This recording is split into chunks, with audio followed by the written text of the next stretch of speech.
मौन रहना एक कला है और यकीन मानिए यह जितना आसान सुनने और पढ़ने में लगता है उतना ही ज्यादा कठिन काम है जो हर कोई नहीं कर पाता।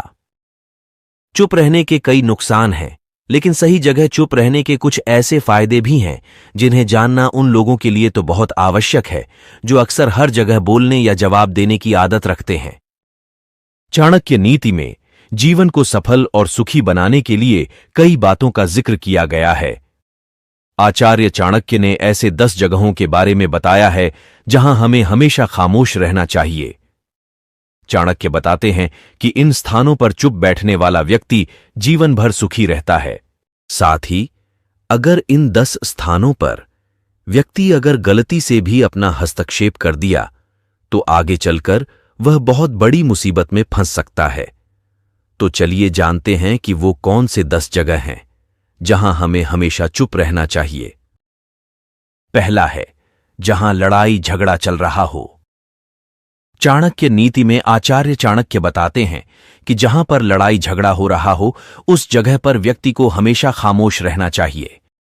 यदि किसी स्थान पर झगड़ा चल रहा है और आपका उससे कोई संबंध नहीं है तो आपको उसके बीच में कोई भी हस्तक्षेप गलती से भी नहीं करना चाहिए। अगर आपने गलती से भी उन लोगों के बीच में हस्तक्षेप कर दिया तो आगे चलकर आपके ऊपर बहुत बड़ी मुसीबत आ सकती है। इसीलिए झगड़े वाले स्थान पर मौन रहना ही अच्छा है। दूसरा है जहां लोग अपनी तारीफ खुद ही कर रहे हों। आचार्य चाणक्य के अनुसार अगर किसी स्थान पर लोग खुद की तारीफ खुद ही कर रहे होते हैं तो वैसे स्थान पर खामोश रहना चाहिए।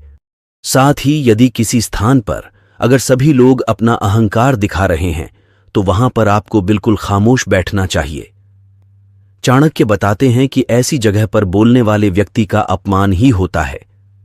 इसके अलावा वे लोग आपको नीचा दिखाने की भी कोशिश करेंगे। इसलिए एक बुद्धिमान व्यक्ति को ऐसे स्थान पर हमेशा चुप ही रहना चाहिए। तीसरा है जब कोई किसी और की बुराई कर रहा हो। जब कोई आदमी आपके सामने किसी तीसरे आदमी की बुराई कर रहा हो तो उस समय आपको बस चुप रहकर सुनना चाहिए और अपनी राय व्यक्त नहीं करना चाहिए, क्योंकि जो आज आपके सामने किसी तीसरे की बुराई कर रहा है वह कल किसी और के सामने आपकी बुराई भी कर सकता है यदि आपने कुछ कहा तो। इसलिए बेहतर यही होगा कि आप ऐसे स्थान पर रुके ही ना जहां किसी की बुराई की जा रही हो। चौथा है जब आपके अधूरी अधूरी जानकारी हो। अधूरी जानकारी बहुत ही खतरनाक होता है। यदि आपको किसी घटना या किसी विषय पर अधूरी जानकारी है तो तब आपके लिए चुप रहना ही उत्तम है, क्योंकि अधूरा ज्ञान बड़ा ही घातक होता है। यह आपको हंसी का पात्र भी बना सकता है या किसी मुसीबत में भी डाल सकता है, या फिर आपके दिए गए अधूरे ज्ञान से दूसरे को हानि भी हो सकता है। इसलिए आपको किसी दूसरे को सलाह या ज्ञान तभी देना चाहिए जब आपको उस चीज के बारे में पूरी जानकारी हो। पांचवां है जब सामने वाला व्यक्ति आपकी भावना ना समझ रहा हो।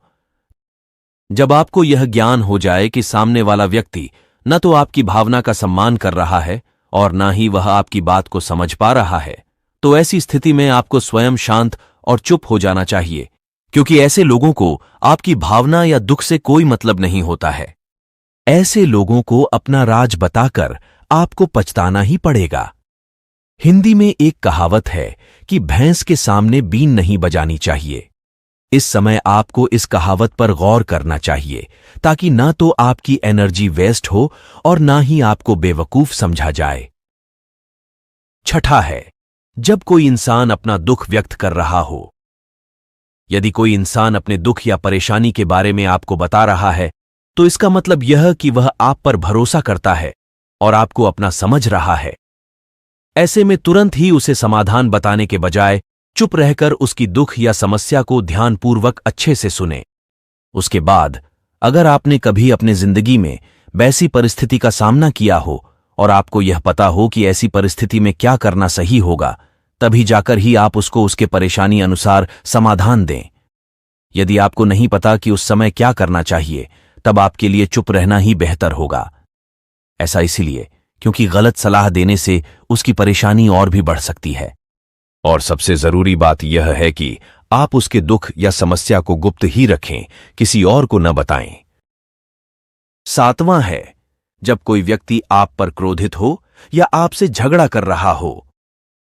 जब आपका कोई करीबी व्यक्ति आपसे झगड़ा कर रहा हो या किसी बात पर आपसे क्रोधित हो, तो तब उसके सामने आपका चुप रहना ही समझदारी भरा कदम होगा, क्योंकि जब व्यक्ति गुस्सा कर रहा होता है तब उसका अपने मन पर नियंत्रण नहीं रहता। ऐसी परिस्थिति में उनके क्रोध की अग्नि में अगर आप भी कूद पड़ेंगे या उनसे झगड़ा करने लगेंगे, तो जो बात कल सुलझ सकती थी वह और भी ज्यादा बिगड़ती चली जाएगी। उस समय सब सहकर अगर आप चुप रहेंगे तो वह खुद ही मन यह सोचकर पछताने लगेंगे कि उन्होंने आपके साथ गलत किया, और वह शर्मिंदा होकर खुद ही आपके पास चलकर आएंगे और आपसे माफी मांगेंगे। क्रोधी व्यक्ति के साथ बहस करना आग में घी डालने जैसा ही होता है। इससे उसके क्रोध की आग और भड़केगी और आपको ही उसका खामियाजा भुगतना पड़ेगा। 8वां है, जब किसी मुद्दे से आपका कोई संबंध ना हो। अगर आपका किसी मुद्दे से कोई संबंध न हो तो वहां आपका चुप रहना बनता है। बिना किसी वजह अगर आप दूसरों के मुद्दों पर बोलेंगे तो यह आपके लिए अनिष्टकारी रहेगा। इसमें केवल और केवल आपका ही नुकसान होगा। आप तब तक चुप रहें जब तक आपको उस मुद्दे को लेकर कुछ पूछा ना जाए। इसके अलावा अगर आपको उस मुद्दे के बारे में कोई स्पष्ट जानकारी नहीं है तो तब भी आप चुप रहें। बेवजह दूसरों के मुद्दों पर दखल देने से आपकी भारी बेइज्जती हो सकती है। 9वां है, जब आप बिना चिल्लाए बात ना कर पाते हों। जब हम बिना शोर शराबे के अपने विचारों को संवेदनशीलता से व्यक्त करते हैं तो सामने वाला व्यक्ति हमारी बातों को सुनता है और हमारी भावनाओं को भी समझता है।